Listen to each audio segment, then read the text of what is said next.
Alors, mon prénom, c'est Paula.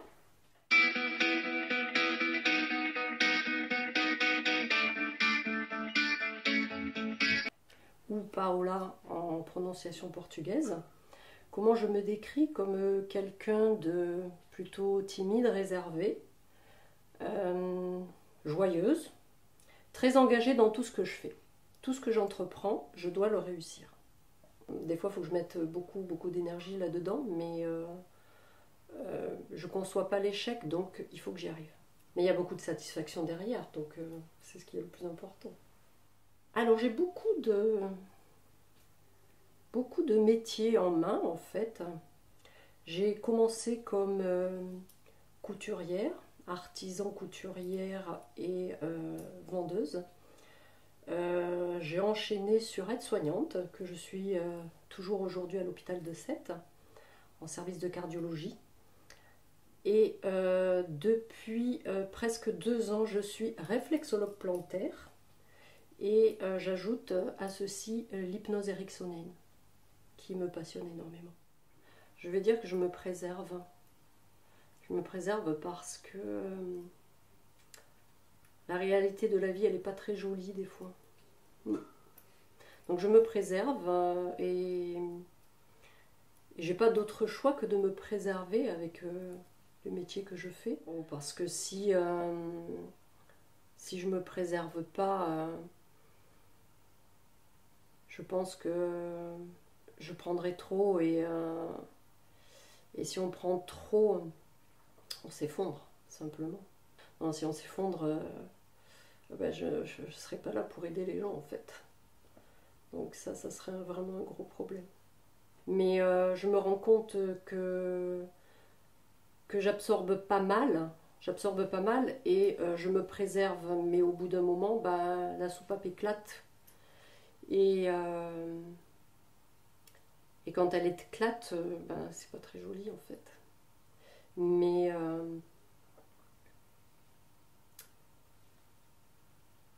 on est obligé de se préserver. On est obligé. On ne peut pas faire autrement. La loyauté, je pense. Je suis quelqu'un de loyal, de fidèle. Et d'ailleurs, si je découvre qu'une amie ou quelqu'un n'a pas été fidèle ou me fait un coup dans le dos, ça me fait beaucoup de mal. Ça peut être autant en amitié qu'en amour. La rigueur peut-être, qui peut être une qualité pour moi, mais un défaut pour beaucoup de gens. Je suis très exigeante et c'est compliqué pour mon entourage, mon exigence. Et souvent, je suis très maladroite dans ce que je dis. C'est justement ce que me reprochent mes enfants, mon entourage, parce que je j'ai pas de filtre en fait. Je dis les choses comme je les pense et souvent ça blesse. Et c'est pas du tout mon intention en fait. Mon intention est plutôt d'être dans la limpidité des choses, sans vouloir vraiment blesser. Mais souvent ça me pose problème. La famille. La famille, les fêtes, les réunions de famille. Bah, quand j'ai des retours de mes clientes aussi, pour moi c'est extrêmement positif. Et je pense la simplicité en fait. La simplicité. Le décès de mon père il y a 3 ans. Ça me procure de la peine. Je vois toutes ces guerres qui se passent dans le monde, ça me procure de la peine. Quand je vois des personnes sans abri, ça me procure de la peine. De la peine aussi au niveau de mon métier d'aide-soignante auprès de certains patients. La souffrance des autres, je dirais. Ce serait de perdre un de mes enfants, ou mes enfants tout court. Ce qui me met en colère, c'est l'injustice. Beaucoup l'injustice. Mon plus grand regret, celui qui me vient en tête très rapidement, c'est l'achat d'une maison dans une propriété qui ne s'est pas faite. Mais je me dis à chaque fois que si ça ne se fait pas, c'est que ça ne doit pas se faire et que l'herbe est plus verte ailleurs, certainement. Psychologique, moi je vais dire, même pour le physique, c'est le mental, je pense. Le mental, comme je suis très exigeante, euh, et que il faut vraiment que j'aille au bout de ce que j'entreprends, bah, c'est ma force mentale qui m'aide en fait pour tout cela. Bon, il y a des fois où j'ai eu des échecs, hein, ça c'est sûr. Mais du coup, je le vis très très mal quand j'ai un échec. Alors, faiblesse physique, bah, j'ai un asthme à l'effort quand même. Donc, bon, dans la course à pied, c'est vrai que j'avais un petit rituel pour pouvoir courir. Ce que j'ai toujours quand je fais du sport, hein, je dois toujours prendre mon traitement avant. Euh, Faiblesse intellectuelle, bah, ça va être surtout s'il y a un souci dans la famille. Là, je vis quand même. Ça va être là ma faiblesse, je pense. Alors là, actuellement, ce qui me passionne, c'est l'hypnose que je pratique. La réflexologie aussi, mais l'hypnose, c'est tellement infini et tellement incroyable que il y a tellement de possibilités dans l'hypnose. Et quand je vois les résultats, pour moi, c'est énorme. C'est vraiment une passion et je passe beaucoup de temps dessus. Beaucoup de temps parce qu'il y a les rendez-vous, mais il y a les préparations de séance. Il y a à la fin de la séance le résultat. Euh, c'est beaucoup de travail. Il y a beaucoup de gens qui sont sceptiques et il y a beaucoup de gens qui en ont peur. C'est ce que j'entends souvent en fait. Beaucoup de gens ont peur et ils disent je ne veux pas qu'on rentre dans ma tête. Alors je voudrais rassurer tout le monde, je ne rentre dans la tête de personne. Euh, L'hypnose, tout le monde est réceptif à l'hypnose, après à un degré plus ou moins élevé.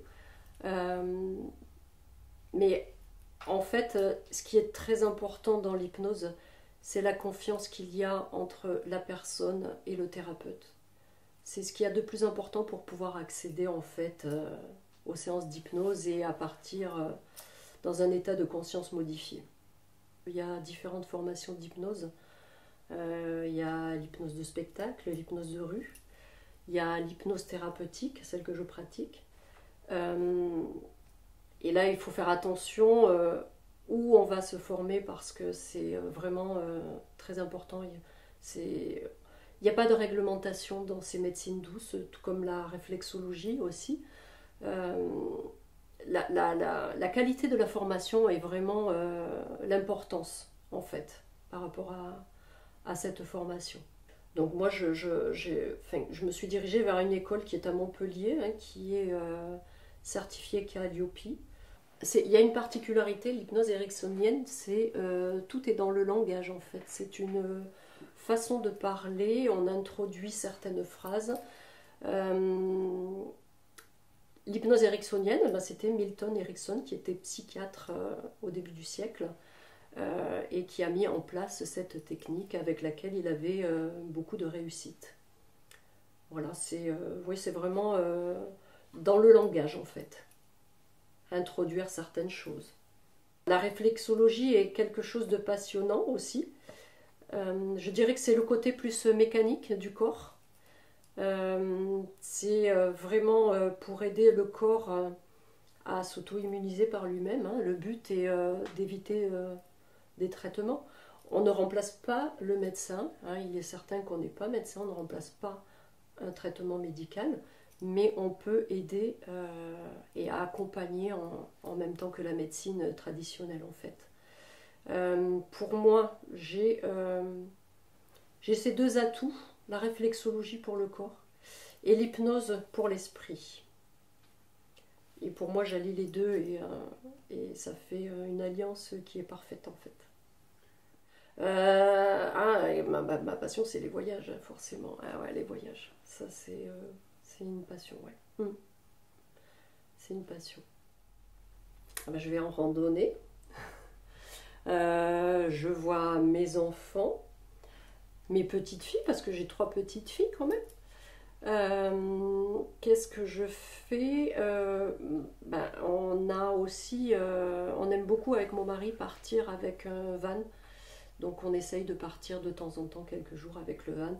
En fait, des vacances simples, faciles, c'est ce qu'on aime. C'est la liberté, le van. On va où on veut, quand on veut. On bouge si on veut. C'est vraiment... Je pense que chez moi, la liberté est quelque chose d'énorme. J'ai un besoin de liberté. Et par n'importe quel moyen, je le trouve. Il faut que je le trouve. La famille. Hein. La famille, le travail. Et la nature. Et la nature. La nature, si on n'en prend pas soin, on est vraiment perdu. La nature, c'est la source de tout en fait. Si on continue à la détruire, en fait, la nature prend soin de nous, donc on doit prendre soin d'elle, en fait, tout simplement. Les gens qui m'attirent plutôt, ça va être plutôt les personnes qui plaisantent, qui aiment rire.